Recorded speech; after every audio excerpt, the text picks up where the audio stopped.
Hello, everybody. Welcome to wherever we're doing this. I'm not sure if this is going to be a Have You Ever Heard or just a special God's Music Is My Life or a soulmusic.com thing or all of the above. But we wanted to get together and have a conversation about the late Arthur Freeman, who ascended 3 years ago this week.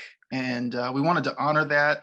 And I'm thrilled to have with me somebody who has not talked about this on video before. And this is this is a real honor, David, because you are one of the foremost music journalists and historians.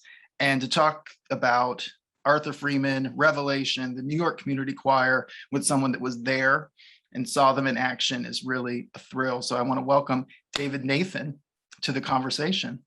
Well, thank you, Tim. It's really a joy because, as you said, I've never really had a full conversation with anybody about Revelation, about Arthur, Philip, Benny, and Arnold, and the impact they had on me when I first saw them perform in October of 1974. So it's really great to be able to do this, and also particularly in honoring Arthur, who, when I moved back to New York in February of 1975, became a friend of mine. But we'll talk more about that. But so thank you for giving me the opportunity to share.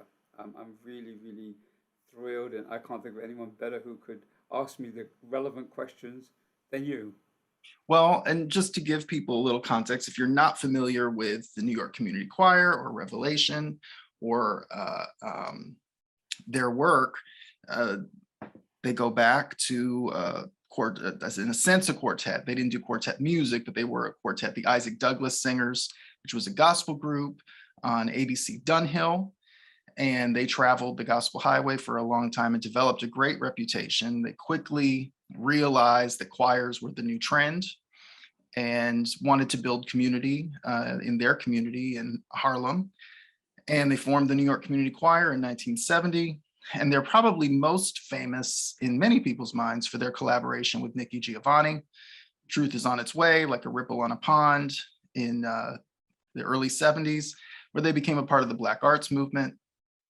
And that's really, you met them on the tail end of that period. That's true. I want to just say that although I hadn't met them before, I was familiar with I was familiar with the New York Community Choir by virtue of that Nikki Giovanni album that you mentioned. The Truth Is on Its Way. Yes. Because at that time, and I'm remembering how I became aware of that, was when I was in London, and we had this record, part of the Blues and Soul office in London, was dedicated to selling imports from America and things that were released in Britain. And I remember getting that album. I still didn't know who the New York Community Choir was, but why I was so drawn to it was because of the poem for Aretha. Yes. That's on that. That's a correct album, isn't it?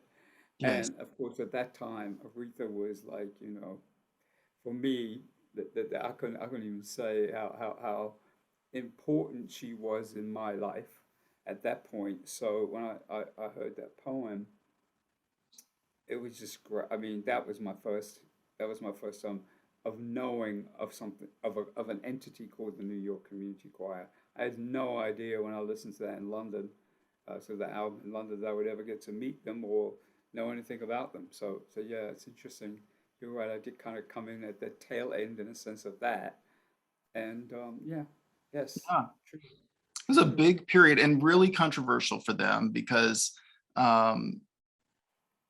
at that point, the church's political bend, and I'm making a kind of a broad generalization, but getting politically involved in the Black Power movement was really not something church people were running out and doing at that juncture. And so for them to align themselves that way, Benny Diggs has shared with me a lot of the heat that they took, and that most of their work in the period that they were doing the work with Nikki and afterwards really was on college campuses and not in churches. Yes. So how did you, when you came to New York, because you hadn't Yeah. moved yet. This No. first time that you heard them, you came to New York. Talk a little bit about your introduction to the guys. Yeah, well, it's so funny. In preparation for this conversation, Tim, I went back to look at the first column piece I wrote, when I was, well, as a result of my visit to New York, and I was astonished what I did in a 2 week period. I forgot all about most of it. And what's not in there, because this is October 1974, Hmm. and I was on holiday. I wasn't supposed to be a working holiday, but how am I gonna be in Manhattan and be in New York and not be going to shows? I mean, we will talk about this another time, but when I started looking at all the things I did in that 2 week period, I can't even get my head around it. But in amongst all that was an invitation from Barbara Harris, who was I think correct to saying, vice president of publicity at Atlantic Records.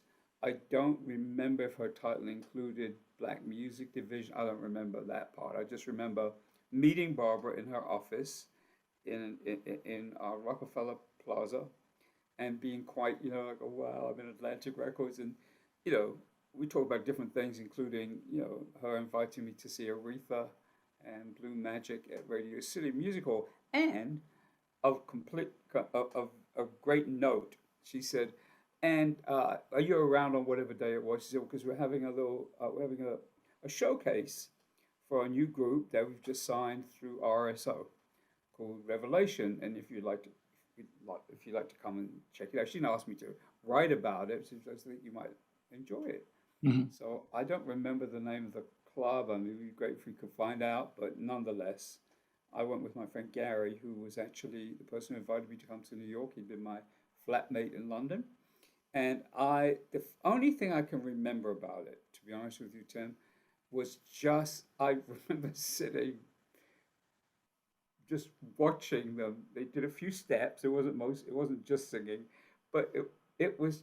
I don't think I can't remember having heard any harmonies like that from from four guys. I mean, obviously I was familiar that there were such things as quartets.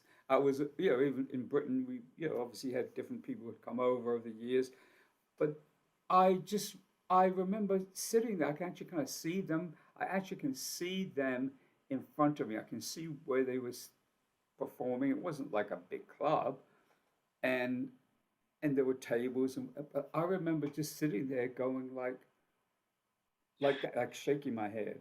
And I remember afterwards, I think Barbara introduced me to them, but I don't 100. I'm pretty much sure she said, "Yo, this is David from Blues and Soul in London. He's visiting on holiday." And I just met them, and I just said, "Oh, you guys are amazing." And I told Barbara that was incredible. I said, "So we must do an interview with them for Blues and Soul." Hmm. And now, at that point, I didn't know that I was going to be living in New York. I was thinking I was going to be doing it from London, when the LP came out and so forth. And so that was really what happened. That was my first, but those harmonies, I mean, again, I didn't know anything about their history. I didn't know they came Right. from New York Community Choir. I just was like, they sounded so like vocally in sync. Like they Hmm. just really, the blend. I mean, I, I wish I could remember what they sang, but that would really be stretching it a little bit. Well, I know that one of the things I've read in reviews and things that, both Benny and Arthur told me, they were actually doing like the songs they had on their record, the first album, but they were also doing covers of, I mean, one of the groups they said they loved to cover was LaBelle, which Ah, I find really, that's really unique yeah, yeah. because they had, LaBelle had a particular bent. And so for men to cover LaBelle material was really innovative. Mhm. Yeah, yeah. Yeah. I have a question for you because I don't remember this. In fact, why don't I, instead of not remembering it, why don't I look? Um, I'm trying to remember. I know they recorded at Sigma Sound, Hmm. and I can't remember if by the time I met them, no, that's true. I had not met. I don't think they'd done the whole album at that point. When I Okay. saw them in October 1974, they hadn't, because I went to Sigma Sound in when I Wow. was in New York, when I lived in New York. I Hmm. went to Sigma Sound for one of those sessions. Really? So they hadn't finished. Yeah, they hadn't finished. I mean, I must have gone. I don't know when I went, but yeah, because I actually remember it very vividly. Yeah, the guy Ron Kersey, is it Ron Kersey? Yep. Yep. Ron Kersey. Um, yep. Norman Harris and Alan Felder. Yes, yes, yes, yes. They all come back to me now, of course. Wow. And yes, and I think they had done most of the album already in Sigma Sound. Then there were just a few things they needed to add to finish it off. 'Cause do you know what month it came out? I Probably around the believe, time I did that interview in April, I imagine. yeah, I believe it had to have been either spring or early summer because they were on tour with the Bee Gees by Correct. Yeah. 1975. No, it would. You know what? It would have been around February or March because it Okay. wrapped the album out up, and then that interview you see in April in Blues and Okay. Soul was, of course, as a result of me having the album. Got it. So Yes. I think they must have just gone back and finished. I just remember going on the train down to Philly to Sigma Sound, and just I think we all went on the train together, if I remember correctly. Those Wow. are the days when limousines, were reserved for the Bee Gees and the like. So anyway, to say yes, so that was my first again encounter, you could say, with Revelation and with those four amazing vocalists. Well, and they're each, Philip and Arnold did the bulk of the leads on the first Revelation album. But Arthur had, um, I think, one solo on the first record. Um, Incredible cut. And I don't have the cover in front of me and the name Well, just, you know what? I do. yes, because So, mine is hanging on my wall. well, let's see if it tells us who the lead vocalist is I on want that. to say it's the next to the last song, and it was written by, That's You're Sure to Find Me? yes, hold on. Percy Bryant wrote that. Percy Yeah. Bryant. That's the one. It's the one that Percy wrote. Yeah, and it doesn't tell me who the lead singers are on here. I don't know why it doesn't. But No, it anyway, doesn't. It doesn't. but you know what? That was the song that they recorded in Philadelphia when I Are was you there. serious? Yes, I'm absolutely serious because I think they had almost everything done, and yeah, I'm absolutely sure because that was one of the reasons I went. Because I'd been to Sigma Sound. Apparently, I forgot this. I went on my first trip in October '74. I actually went to Sigma Sound, but they weren't recording that then, Okay. so to speak. But yeah. Hmm. Well, and this is interesting then, because this is a good segue with Arthur's lead on that. Yes. It's I could hear Aretha singing that song. And Yes. it's funny because Arthur loved Aretha Franklin. I think we should talk about, well, how did you and Arthur connect? And then let's talk about that Aretha connection. Sure. Well, yeah. Other than the first saying hello to each other in October when I was just like, just maybe show the photograph of what I looked like then. When I was this, not quite the same time period because of course that was Okay. after I lived in New York. So here I am looking like that, so to speak. Yep. And yes, Barbara set up the interview. Once I came back, let her know I was back in New York in February '75 because I've got the bug. I mean, when we talk further at some point about all the things I did in that 2-week period in New York, that explains exactly why said to myself, I've got to come back because I've never really thought much about why I did that other than, oh, I just want to live there. But no, and so when I got back, was Barbara was the one of the very first people I mentioned. I let know that I was back, and she said, "Well, the Revelation. They've got the album coming out now. In between, I'm trying to get this together. I think because they hadn't finished, they hadn't. Yeah, they hadn't. They still had that couple of tracks to do in Philadelphia. So I I didn't interview. I think what happened. I'm remembering the manager they had at the time was a lady called Winnie Smith, and I know what it was. Winnie Smith was at the showcase in October '74, and I also told her how amazing they were and so forth, and Revelation was, and somehow I don't remember the exact circumstances, but somehow I ended up going to one of their rehearsals, um, which is a rehearsal hall literally across the street from where I lived at the time. I lived in the Westerly building on West 54th and 8th Avenue. And this rehearsal studio was literally, I walked across the street, and it was like in a like building. It was not the most luxurious rehearsal studio, I have to tell you. But they were working out stuff for their show and so forth. So that's really when I met Arthur to have a conversation, I think, Okay. as I recall. And I may have my chronology slightly off there, Tim, but what I do remember is it was in the course of the interview, which, if we look at the interview, you have to remind me, is the first interview one in which they'd finished the album, or No, I they were think still it was working on it. that exactly, which bears witness. I mean, it came in April. The Yes. interview came out in April, but I actually, interviewed them a few weeks before. So in other words, that does fit the chronology of it. Okay. And it was during the interview that I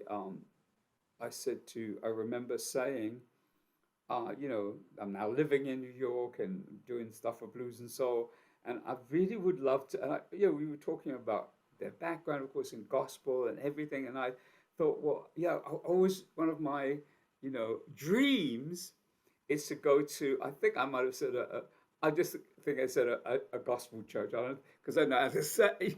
I don't Yes. know no particularly thing about the denomination. As I would just love to, because I know some of the people that I've listened to over the years are just that's their roots, as they are for you guys, and I really, and I just kind of left it as an open invitation to who would anyone take me to a church, because of course I wouldn't have any idea where to go, or and I didn't feel necessarily comfortable going by myself. And I remember it. I really do remember this. Arthur said, "Well, here's my phone number, and you give me your phone number, because of the Blues and Soul office where I lived at the time." And he said, "Just call me on a Sunday that you want to go, or call me the day before, not Sunday, and let me know, and we'll meet. I'll meet you at whichever church it was that we were going to meet." He said, "No, I'll take you to the church that I go to, and I'm in the choir, so I won't be able to sit with you the whole time." I said, "It's okay." And that's what happened. So that's how we began to develop a personal friendship, just out as a result of him being the only one. I don't think they didn't. I don't. He just was the first one who said, "Yeah, I'm happy to, to take you to a church." Yeah, I mean, that's it. Because he said, "Yeah, I Wow. don't know if the others were still going to church at that time, so I don't want to." Anyway, but that's what happened, Tim. That's what happened. Yes, Well, and he took you to First Tabernacle of Deliverance, he pastored did. by Reverend Lewis Grant, who everyone called Buzzy. That's And right. That's right. That's right. That's right. And yes, he talk about and that experience. oh my Lord. I'm sorry, I should say I forgot who we're talking. I yeah, oh my Lord is the right thing to Yeah. say. So I'm going to try to paint the picture for you, because I had no idea where this place was. I mean, I was not. I don't even. I think I maybe been to Harlem once at that point. Okay. Probably to go to the Apollo. I didn't know where anything was. And so I said to Arthur, "Well, how's the best way?" He said, "Well, I think probably the best way is I give you the address and you get taxi," which was true, because I Mhm. would have had no idea what bus to get or anything. So, or subway. So I got he gave me the address, and you know, I went in. He met me. I think he met. I'm trying to remember. I think he met me in the lobby. I told him, because we didn't have mobile phones, so I had Right. to guesstimate what time I was going to get there. And he told me when to get there, so I could get there before the service began. And and he, met me inside the foyer of the church. And I believe he introduced me. I think he might have introduced me to Buzzy, as I Wow. remember. Very briefly, so this is David. He's from London, and he's done an art. I don't know what exactly he said. Probably said article. He's doing an article about Revelation, and this is his first time coming to a church. No, Mhm. actually, it probably was true. I mean, because in London, I didn't go to churches Right. because I was born into a different faith, you could say. Yes. And so, yeah. And so he said, well, if you say, I'll sit with you for a few minutes, then I've got to go on to, into the choir because he was a member of the choir. And I have to tell you, to be really honest, I was very self-conscious because obviously I was aware that didn't count, but I don't know that there were many. Well, I know there were no Brits there, and I don't know how many people there were of lighter hue. Hmm. So I was just self-conscious, and also, I mean, you have to put it in context. The fact that I, just arrived in New York, literally like a month or so before, and it was like, when you move to another country, it's a whole different thing from visiting. Yeah. So yeah, I didn't know. I was aware that people, because Arthur sat down with me. I guess they knew that I wasn't just somebody who wandered in out of nowhere, which Hmm. was good.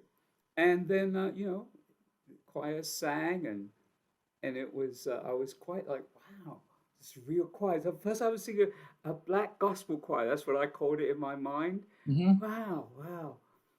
And uh, I remember, um, when Buzzy began preaching, and he started speaking in tongues.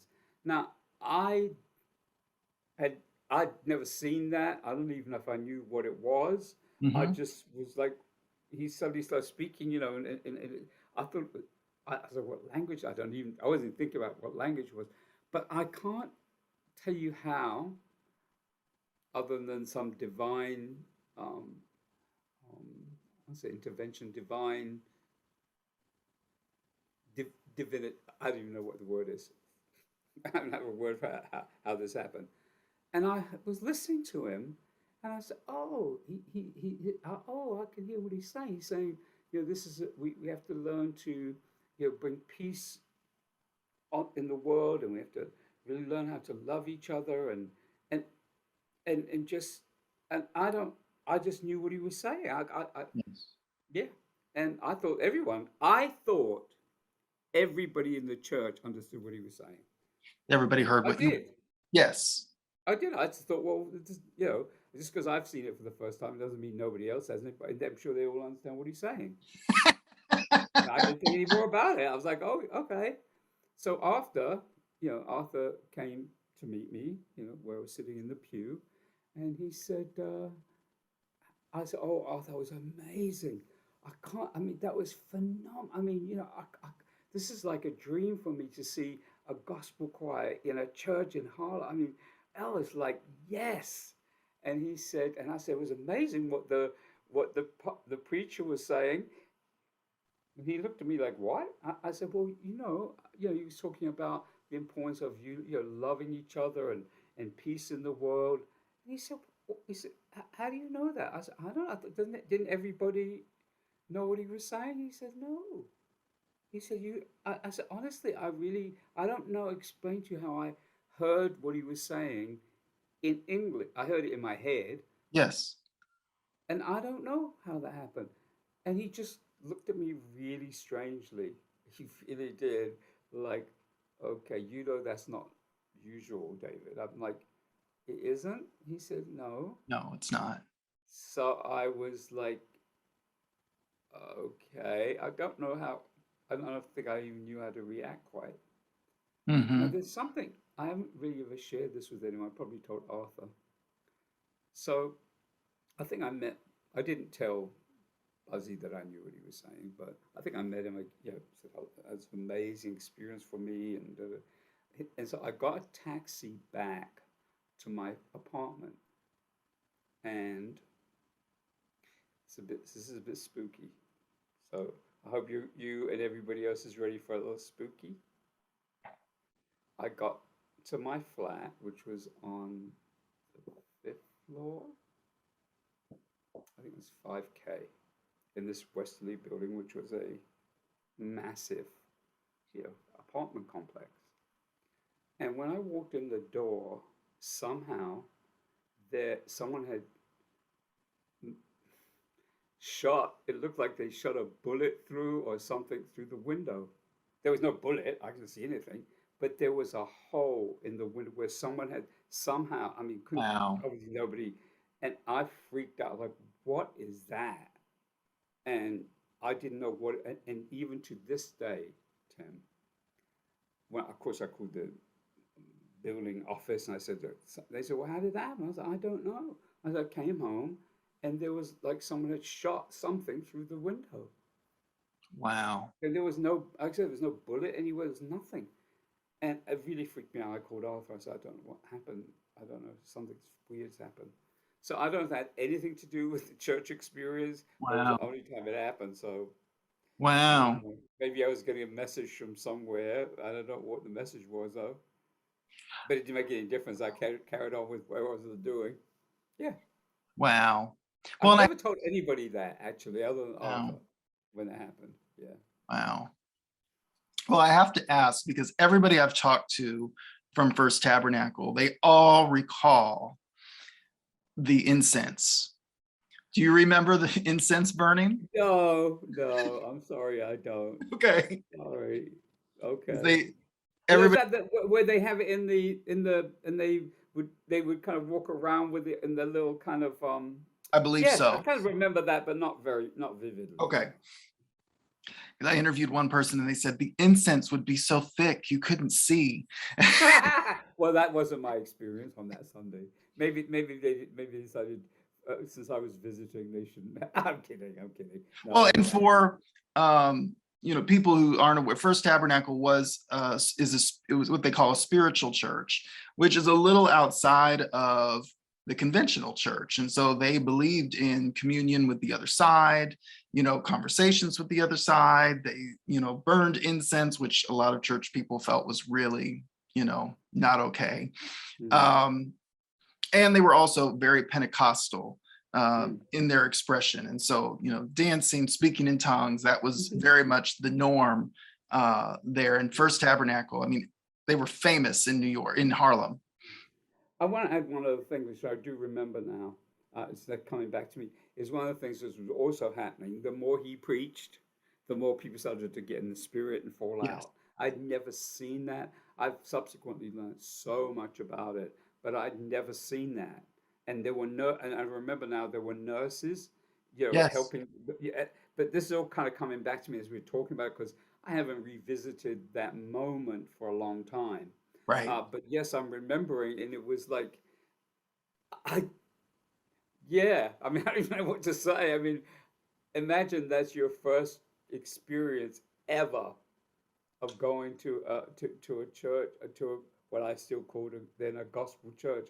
Yes. I mean, it was a lot to take in. Yeah.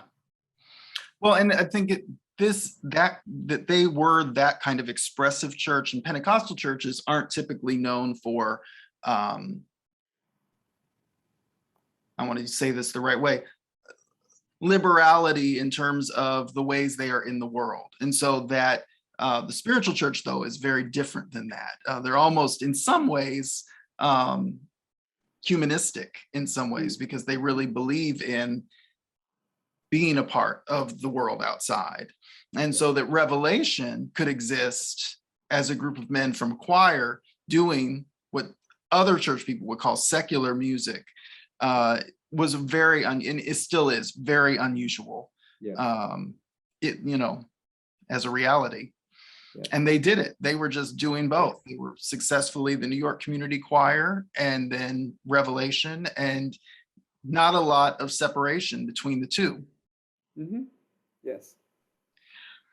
Well, talk about how, as time went on, because Arthur uh, ended up emerging. At that time, he wasn't yet like the primary writer for the New York Community Choir, and over the next couple of years, he really emerged. So, what do you remember, or do you, about them connecting with RCA and that whole period? Um, yeah, let me get that in context for a moment.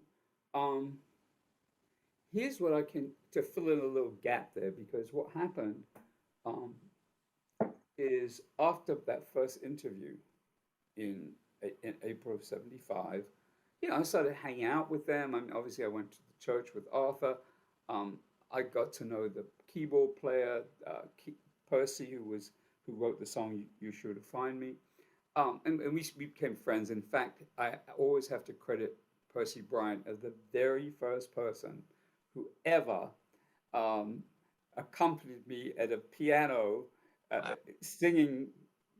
Singing. I mean, I knew I wanted to sing. I knew I wanted to do so. I wanted to do stuff in music, and so we had this tiny little, which is not the same Revelation rehearsal studio. Another one, so rinky dink, as they used to say. I think it was like $5 an hour or something. They had a broke down piano, and we sat and he said, "Well, I want to hear you sing." "Oh, all right, you want to sing?" So that's it. And I think that I got some sheet music in the first song I tried. We've only just begun. I don't know why. Well, there's probably reasons I chose it, but nonetheless, it it it was not a gospel song, shall we say? Mhm. But he was very patient with me because, and I was so scared because I thought, oh my God, I'm going to be awful. But yeah, he said you can sing. He said you should just keep working at it. So, and we did some stuff, and we became friends.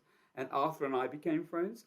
And so during this time period, um, before RCA showed up in sense of their development as with the New York Community Choir albums, I was hanging out with them. As I Okay. mentioned to you earlier, I went to Sigma Sound for Mhm. I guess their last recording session for that album, which included the song we mentioned, "You Sure to Find Me," with Percy Bryant, who wrote the song, and Yep. Arthur doing the lead. Um, the couple other things to say about that time period. I also remember um, that as Arthur and I became friends, I remember for some reason this sticks in my mind. We'll have to check the chronology of it, but I believe that he and I went to see Vicky Sue Robinson at the Bottom Line. But we have to check Wow. some dates here because I know we went. I'm pretty much sure that it was in that time period after that first interview. Um, but we'd have to check the facts. But anyway, Wow. can you tell me? Actually, maybe you can tell me when was "Turn the Beat Around"? Actually, I'll look it That up. was You said 76. That was was it? 76. So I'm actually jumping. So maybe it wasn't. I just remember going to see somebody at the Bottom Line with Arthur, and we were just really hanging out, and he was telling me more about his life. I was telling him about my life, and of course, Aretha, became a very dominant conversation for me Yes. because I told him how much she was important to me, and how I seen her at Radio City Music Hall in October '74 on my first visit, and we just talked about music and of course, as you probably know, Tim, Revelation did go to Spain. They had been to Yes. Europe with a singer whose name we can look it up. It's in the article. It's right here. Yes. Gabriel, was his name Gabriel? What was his name? He had one name. He was a one-name singer. Raphael. Yes. Raphael. Yes, Yes. And I yes. should know that off the top of my head. That's Yes. okay. So we talked about experience of that, and so that was that. And so during that time period, that was I was hanging out with them, not all the time, but anyway. The point being that somewhere in there, I've got to try to remember when this was, that they hooked up with Warren Schatz, Right. who was the A&R guy at RCA, That's right. and I think the way I met him and the whole was he didn't A&R Zulema's record. Zulema was on RCA Hmm.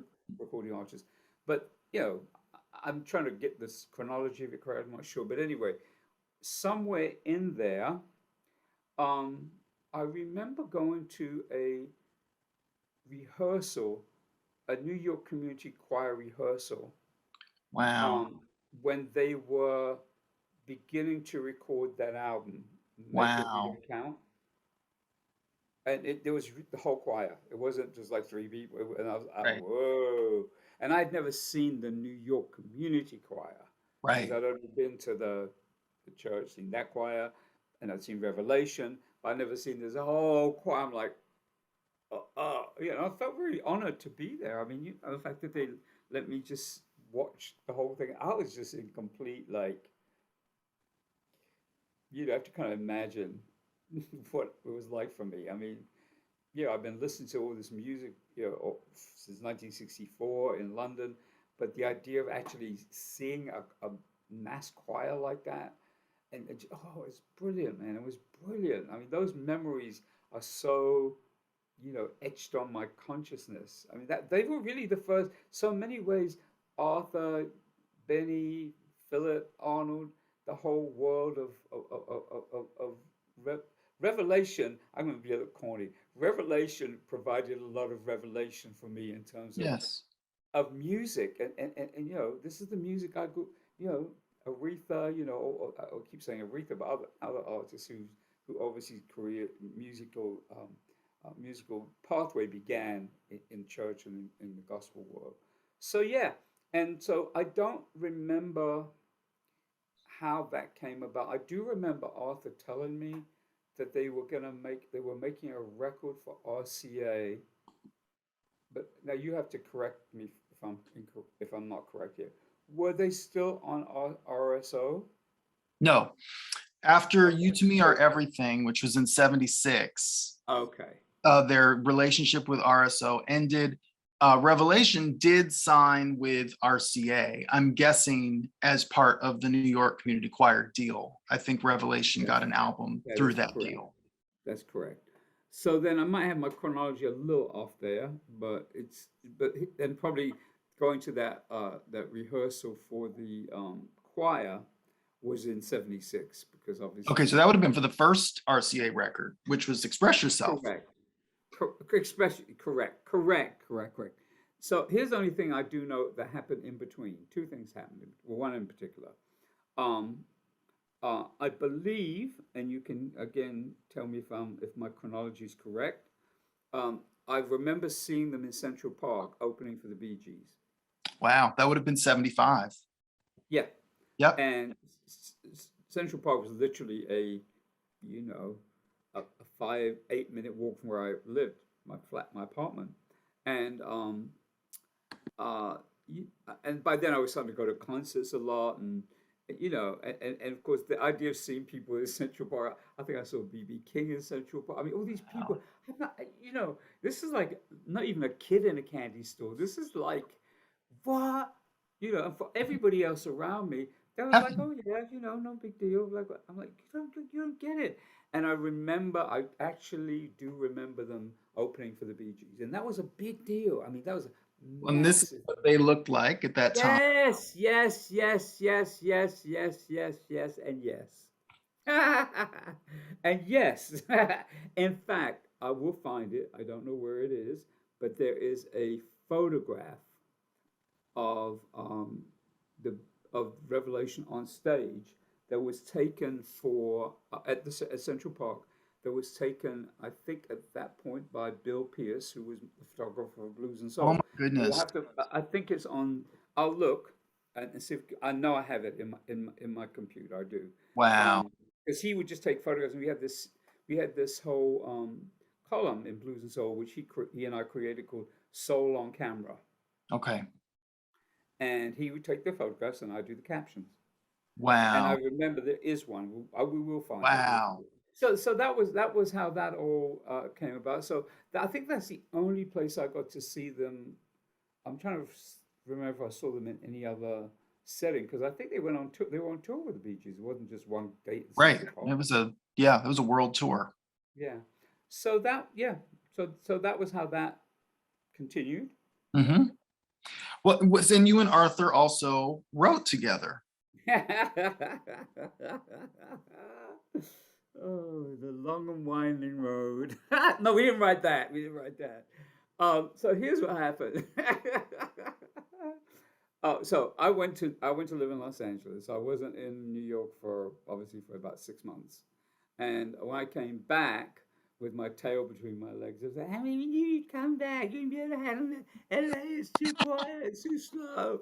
Yeah, well, whatever. Because then I ended up spending 24 years of my life there later on. But at the time, they had some, that was true. I couldn't really deal with it. It was just not, I love the palm trees, I love the beach, and there was a few other things I loved, but we won't talk about that on this particular conversation. But I came back to New York, and that was in March, April of 76. In fact, March of 76. And if you see in the chronology, that's when I did the interview with the second interview Yes. with Revelation. So I'm trying to get again the chronology of that correct because in that interview, had they left RSO or they were just not No, happy with them? they were recording "You to Me Are Everything." Right, right, right. In that time period. Okay, good. Yes. This is again trying to get the chronology correct. And I don't recall seeing them in Revelation in performance after that. So to answer your question about writing song with Arthur, um, I guess it wasn't quite then, but after it would have. I started writing songs in about 1977. Okay. Yeah. In New York, I had my little. I moved to another apartment, 320 West 56th Street, building next to Luther Vandross. He had a big building. I was in a tiny little six-story building. But anyway, that's when I was doing a lot of interviews all the time, meeting everybody. I met so many people in that time period. And I think it would have been around 77 that I started doing some writing. I was collaborating with John Simmons, who was a part of another group, the Reflections, Hmm. and he was a keyboard player. And we also, what else happened? Um, so I was writing with him and Philip Ballou from Yes. Revelation. And it was funny because at that time there was a little bit of rivalry between Revelation and the Reflections because they were both quartets. They both came out in gospel, and even though they were a little different, some they knew the same songwriters, and so there was a little bit of friendly rivalry, I guess. And anyway, so I started writing songs with John, and then it expanded into writing songs with John and Philip, and Arthur became aware of us doing it. I don't actually, honest with you, I mean, I cannot recall how, other than that we put some money together to do some demos of these songs, the Wow. ones we had written. And Arthur and I wrote a song together. I don't remember how that happened. I can't tell you the circumstances of it, but I tell you how I knew. It was so interesting. The first three words of the song, not until now, not until now. Oh no, don't tell me I can't remember the next line. Did I find love? That's it. Not until now, not until you did I find love. Now, the thing to know about it, the way it was very English to write it that way. I mean, very Mm. not. It wasn't like, you know, did I find love? It was very kind of English poetic. Not Yes. until now did I find love, and I remember that part of like the process of it, and and now I'm kind of remembering a lot of the lyric now. And it wasn't, I didn't sing it. I didn't do the demo, but Arthur did the demo, and it was around the same time we were doing these other demos, with Philip. And I don't know if we were all in the studio at the same time, but I'm pretty sure that John Simmons was the playing the keyboard on the demo. Now we Wow. paid for it ourselves. It wasn't like signed to, we weren't signed to any. I mean, a songwriter wasn't signed to anywhere. So yeah, that's what happened. Wow. It was recorded in 1981 by B.B. Shaw, which we have Yes, here which thanks to now. which I cannot even to this day believe that somebody else recorded it. I can't. It's so like outside of reality to me, but it's reality. And I don't. I guess at that point, Arthur and I didn't write any further songs other than that one, but I did do a lot more songwriting with Philip and John, Yes. which resulted in lots of other things that happened. But anyway, in terms of music and collaborating, yeah. And then, Is, let's um, say, a collector's item because yeah, this is a yes. pricey 45. I mean, if I had known now if I had known then what I know now, I didn't even know anyone recorded it till I think how you and I talked about how just suddenly I was looking online, so I don't even remember. How did that happen that I even You, found out it was a 45? if I remember right, you saw the rev because it was Benny Diggs actually produced it, but it Yeah, was credited to their production company, which was Revelation 3. And so you saw, from what you told me, you looked up the song and you saw this 45 and you saw yeah, Revelation 3, and that was your clue. Maybe this is our song. yeah, And I asked Benny Diggs about it, and it definitely was. And so then I got the 45 after that conversation. man. So it's Life. an amazing, amazing story. It is. It is. So that's the only song he and I wrote together about. Yeah. Okay. Well, and I think, and I love that you mentioned earlier the conversations around Aretha that you all would have, and I think it's really great because you gave Arthur a mention in the acknowledgments in the Aretha box set that came out Yeah. last year. I think that's really Yeah. beautiful. Yeah. Yeah. I mean, eh, you know, I mean, obviously, other artists and performers that I loved and appreciated and so on. But, in that particular time period, Aretha was like, wow. I mean, as I've told people before, a lot of her music was kind of like the soundtrack to my life, to my personal life. Hmm. So there was a different a different relevance than it would be for some of the other people whose music I liked. I might like occasional songs, but um, she kind of spoke to aspects of my life that other singers through the particular songs they sang didn't.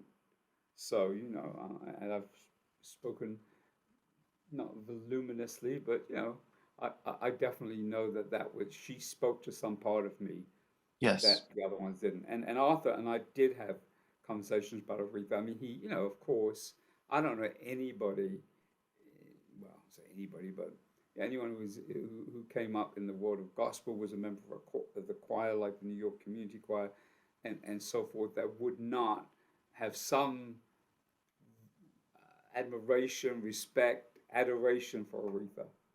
Oh, wow.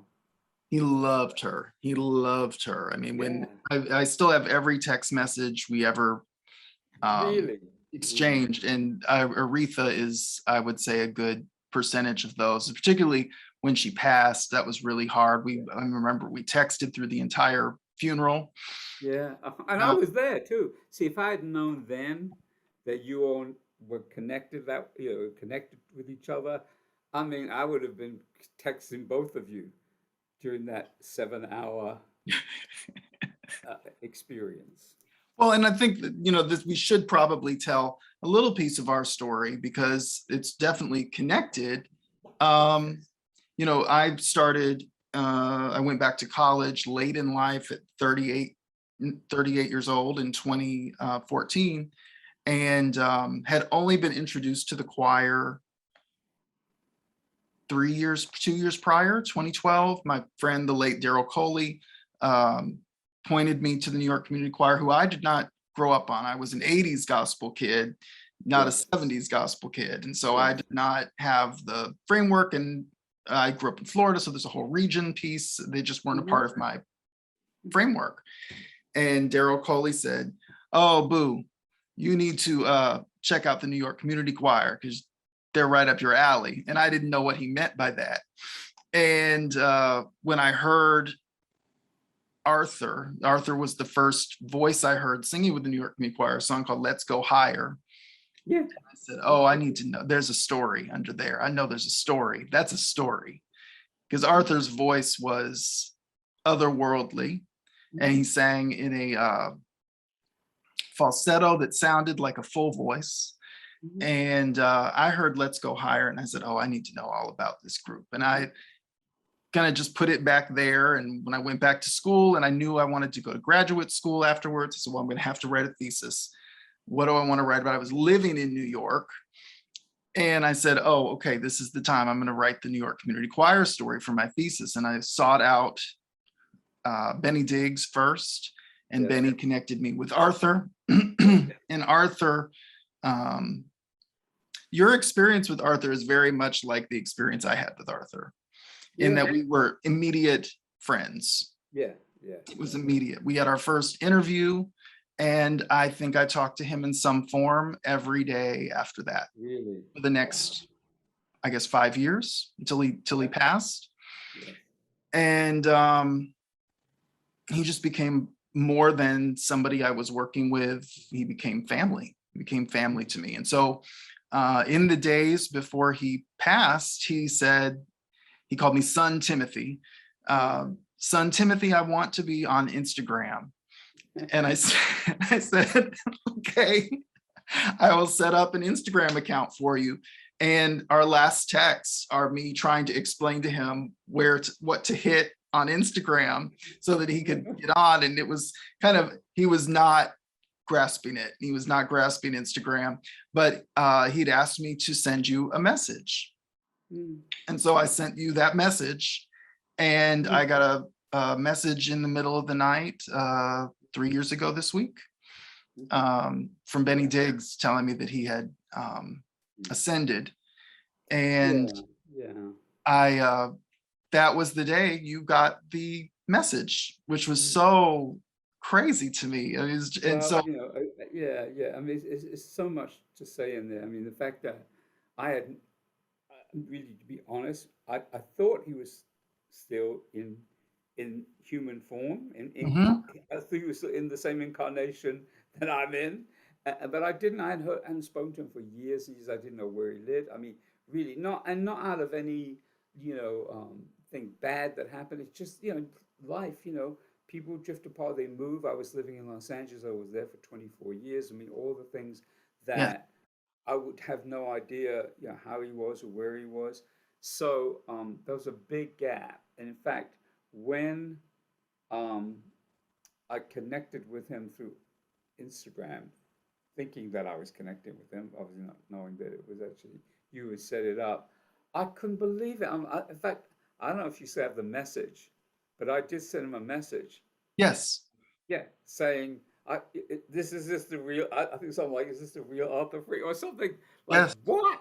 Because it was such a it was a uh, joyful experience that I was going to reconnect with someone who had played such an important part in my earliest experiences of gospel music and live gospel music, could say, and yes. in a church and all the things that happen. It's funny, as just to give you a very tiny diversion. One of my memories, this is really so funny, man. So this must have been at the time. It was either when Revelation was on, had just started recording for RCA. I don't know which I don't know which way this happened, but Zulema, who I mentioned earlier, Mhm. extremely talented singer-songwriter who had been part of the trio Faith, Hope, and Charity, had recorded as a solo artist. She lived on Riverside Drive. I remember it. And she had a dog. I remember the dog. I even had photographs of her and the dog. And she was in a relationship with a guy called Joe, who's, I don't know if they were married, but they were certainly, he was her manager and he was her man, so to speak. And I remember, I don't know how this happened. Arthur and I were at Zulema. He had met Zulema, obviously. It must be when they were RCA, Mhm. label mates, I think. Um, so the first New York Community Choir album on RCA was in 1976. Seven. It was seven. They Seven, okay. stopped in So 70. this would be before that. This is definitely before that. Definitely, definitely. And we and Zulaim would sit at the piano, and she said, "Let's just have a jam, the three of us." Wow. So Arthur, Zulema, and I, she was playing the piano, Arthur was singing, and I was attempting to, and I was very, what's the right word for this? When you're in the presence of people who really know how to do this, and Yes. I felt very out of my depth. And I know it was very pitchy and hard and dreadful. And I was trying to, who I was trying to be vocally, but it didn't quite work. But I was a great memory, and I remember about it. Just it's so funny how memories come back. And you know, I'm just remembering a song called "Sweet Talking Memories" actually Yep. on that. Yeah, Yeah. and and if I remember, after I think we went over to Zulaba's to eat, you know, for food. She cooked food. She cooked some southern food. You know, she was from Florida, and you know, back then I ate chicken and all kinds of things. I'm not making a comment about people who eat chicken, but back then I was getting Yes. used to eating soul food. You know, she cooked up some stuff, and yeah, we went over there, and you know, it was just and then the idea of this jam session. That was a one time, and I'm Yeah. so glad it was never recorded. Wow. So that was kind of to give you a clue of there was Yes. I have a lot of you know, really great memories of Arthur as a person, not just you know, when I was going through some really rough emotional stuff. I remember calling him from Los Angeles and at Christmas of 1975, and I was crying on the phone because of certain circumstances, which we don't need to discuss right now. But he was really a comfort to me. He Wow. really was. And he was a very, you know, my experience of Arthur, you know, is just a very kind, funny, um, you know, a little, what's the right word for this? There's a word for it. Sometimes he's a little flirty. Yeah, you know what it was? He had a little twinkle in his. You know, He some people have twinkles absolutely in their did. eyes. I'm bereft of a twinkle, but that's okay. I don't have a twinkle, but that's all right. But yeah, he just, you know, he was just a very, yeah, and every, you know, I just, in fact, the photograph on the back of this album, for me, Yes. that this is exactly how I would remember Arthur. Just smile, just a smile, like a genuine smile. Yes. Yeah, Yes. and he could sing his, you know, feet off, you know, sing his feet, toes. Yes, he could. He really could. So that's really what I want to say about that. I'm sorry we diverted, but yeah, No. that's just a sweet memory, man. That's a sweet memory. Yes. Well, I also the last thing I wanted to touch on, you told me something I did not know, and he did not tell me this, that you remember him and Philip doing background for Patti LaBelle's first CBS showcase. With her first show. Is that right? Let me see if it was I'm was it Patti LaBelle? You know what? Here's what it was. I think it might have been James Taylor. Oh, got it. Okay. We were in London. Here's what it was. These are we were definitely there in London. Definitely here. I was living in where was I living? New York. I was living in New York. Yeah, living in New York at the time. And these are the days when the music industry just threw money at everybody. So, and I mean it in a whatever way people want to hear that. So here I am. I'm the resident New York correspondent for Blues and Soul, a British magazine, right? And CBS, I remember the person, the publicist, Sandra Trim DaCosta, wonderful person, still around, amazing. She said, "Well, David, we want to do a proper coverage of the, you know, of our convention in London. It's the first time we're doing a convention outside of America. You know, we're going to be Patti LaBelle solo. I think with Teddy Pendergrass. I think this is Teddy Pendergrass' first, might have been one of his first performances as a solo artist. And I'm pretty much sure it's James Taylor. I could go back and look, and I think it was James Taylor. Okay. I'm not sure it was Patti LaBelle. We'll have to look. But anyway, the point being, they sent me back to my home city and put me up with everybody else at the Dorchester Hotel Wow.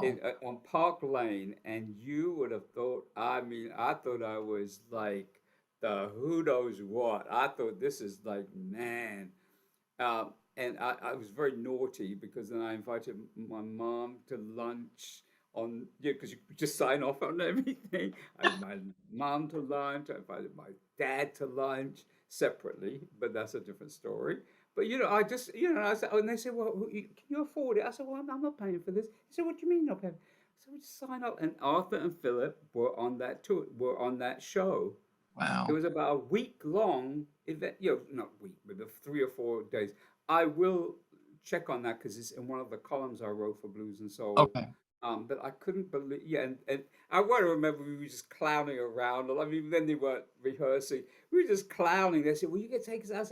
I said, but guys, I don't even, I don't live here anymore. I don't know what's going on here because I live in New York. So, but it was kind of like what I remember about is the kind of friendship that we had. Yes. Yeah. And that's doesn't happen with everybody. No. Yes. And But we I should definitely, for the sake of being correct, I will make sure I look okay. at who they were singing with, but they definitely I think it was Patti LaBelle. I don't know. It was either Patti LaBelle or James Taylor, or maybe it was both. Right. Right. Who knows? Yeah, we'll have to clarify or You will confirm. clarify for the record, yes. Well, and I raised that just because with the time that I met Arthur, he was not in music in the professional sense anymore. He was singing in his church, and he was working on his first solo album. He was at that point in his late 70s, but he was so unassuming about his past. Mm. It was like something he'd done, and he was proud of it, but it was just nothing he lorded over people or expected people to necessarily remember or Yes. have a lot of weight in. And so that always blew me away because he was just Mm. always he was Arthur.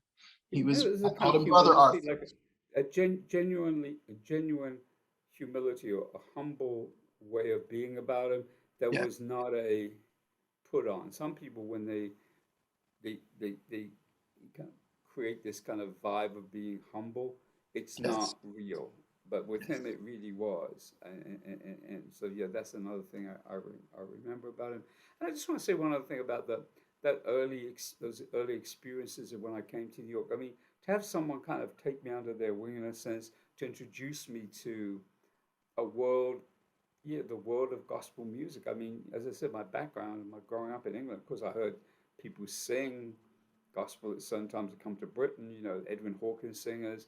My friend Doris Troy, she did something. She had a group called the Gospel Truth. There was her background singers. Oh, Mhm. not background singers. A group called the Gospel Truth of singers and musicians when she lived in London.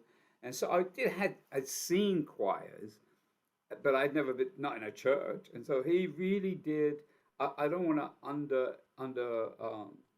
what's the right word? I don't want to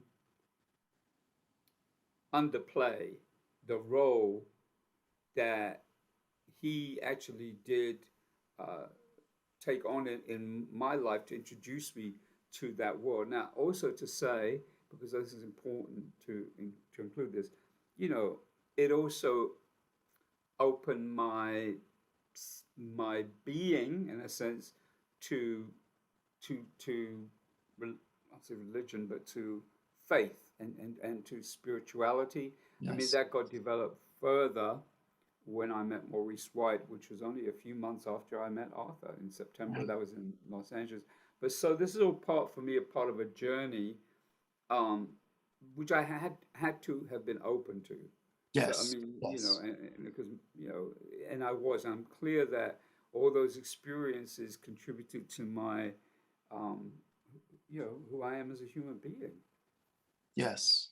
and I don't take that for granted because there always has to be someone who's the gatekeeper, or the one who opens the gate That's or right. opens the door to to whatever experiences one has in life. And so there are people who did that, and he certainly, in the realm of my faith, Hmm. is definitely part of that. I mean, I have to share with you the one thing I would have really wanted Arthur to know, which he unfortunately didn't get to know, is how I ended up. Not ended up. I became an assistant deacon at a Right. church in Brooklyn when I lived in New York, robe and all, and how when I moved to Los Angeles, I was in went to the house of worship of Archbishop Carl Bean. When I met him, he was an archbishop. Minority Age Project, I Was Born This Way, such an incredibly important person who knew Arthur, knew Yes. Benny, the whole world of that. So there was that connection. And so I think Arthur would have been tickled if he had Yes. seen me walk, in the Unity Fellowship Church with my robe on, swishing it a little bit like I thought I was Anita Baker or somebody. Oh, sorry, Anita Baker, anyway. But the point being, And we would come in and sing "Walk in the Light." I remember it. I remember, all these things. Yeah, but had to be, it had to start somewhere. Yes. And Yes. while I had to be open to it, somebody had to be the person who said, "Yeah, I'll take you to church." Yep. Yep. I Yeah. wonder what he would have thought if he's and then coming home for Friends, all those big events, for the Minority Age Project with Tremaine Hawkins, Yes. leading the choir. I mean, I think he would have been like, I don't know what he would have said. I Yes. don't know. He probably would have, I don't know. Just to show you how things develop. It's amazing, man. It's amazing, amazing, amazing. Well, and he remains a powerful force in our lives. I mean, you and I connected Absolutely. because of him. Absolutely. He Absolutely. trans Absolutely. transformed and continues to transform my That's life. right. That's right. That's right. There's one other thing I want to say, Tim. You started talking about the New York Community Choir albums for RCA, Hmm. and I think I mentioned to you I was at some rehearsal for one of some music on there, and I do remember very, very, very clearly how much "Make Every Day Count" became such an important anthem for me personally. Yes. And the way life turns out, as I was responsible for the reissue and Yes. expanded edition of that album, Yes. when I became a reissue producer. I mean, who would ever have thought that I Yes. would be able to do that as an expanded CD? I Yes. mean, life, divine order is just so un really, I would say it's unbelievable because it is believable because it's what happens. But who would have ever thought that that one time, all that way back, and then I end up being, working the company in America to release, and what a joyful album that is. I'll Yes. keep a light in the wind. I mean, all those songs, I'll The keep a world light is in the waiting for a window. change. I mean, come on, man. It was just like really, really, you know, yeah, and just like many of my contemporaries in New York, I danced in the clubs to get ready for this with Revelation. I danced to express Yeah. yourself, right? That Yeah, was the big one. That was the yeah, big. yeah, yeah, yeah. And make every day count. I mean, I mean, hey, just because and I remember at that time, Mighty Clouds was when other people were doing music that could also be played in clubs. Right. And yeah, so, many a night, which is not part of this interview, I could tell you how Get Ready for This was true. Yeah. Yeah. Well, and I want to point people to the reissues, uh, both the RCA record, Yeah, the first RCA record, yeah, and yeah, yeah, yeah, yeah, yeah. our streaming. Make Every Day Count is available in a CD form as an expanded Yes, edition. yes, And yes. just this past year, um, Malico Music has reissued their albums for Savoy. Oh, wow, wow, So you can wow. stream all of these on Yes, your streaming yes, outlets. Uh, yes, yes, and you yes, yes. can hear Arthur and Wilbur Johnson and uh, Wilbur Johnson. And I actually do remember at that rehearsal that I went to, I got my chronology correct. I think Wilbur Johnson was at that rehearsal for wow, one of the RCA albums. Yes. these were amazing. Wilbur Johnson, rest in peace. Um, he died in 1985. But Benny Diggs is still with us, and Benny and I are going to do something in just a couple of weeks. And I'm working on their story in book form, Yes. and it will be done this year. It'll be done this year, and Yes, hopefully it will. next year. Yes, it But I'm will. so grateful because, again, Arthur really is what connected us. He brought us together, and I'm so grateful for the work that we get to do together and the friendship That's that we right. have, and for you being able Absolutely. to share your memories and experiences of the choir and Revelation and our beloved Arthur today. Yeah. Well, absolutely. And I just really, you know, I still find myself often doing what another generation calls SMH, shake my head, Yeah, because and it's shaking my head in wonder. That's all I can say. Wow, yeah, who knew from a from a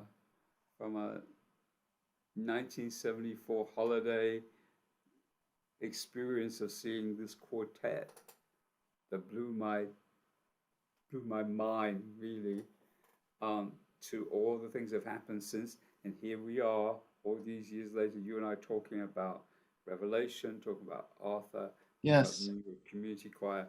I mean, there's really,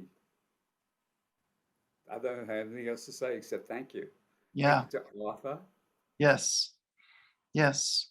Thank you to you, and thank you to Benny and Arnold and Philip.